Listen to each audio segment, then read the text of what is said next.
So the world's attention has quite rightly been focused on the late Queen. It's a momentous turning point in our history, in world history.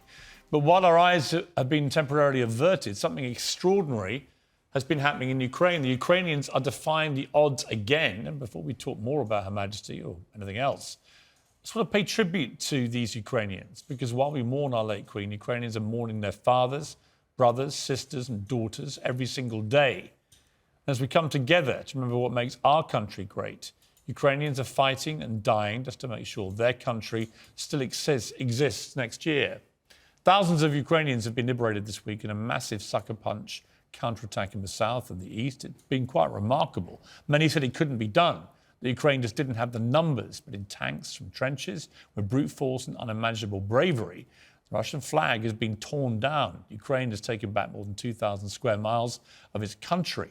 This is the biggest turning point in the war since Putin's invaders were battered away from Kyiv at the very start. And make no mistake, it's not the end, nowhere near, but it does show yet again what remarkably resilient people these Ukrainians are. And it's crucial they can build up from a position of this new strength. So now more than ever, even though our thoughts are rightly here and our late great Queen, we should remember we must continue to back Ukraine. We must give President Zelensky what he needs. The late Queen's coffin was carried to London today on the same RAF plane that's been used to deliver British weapons and British aid to Ukraine.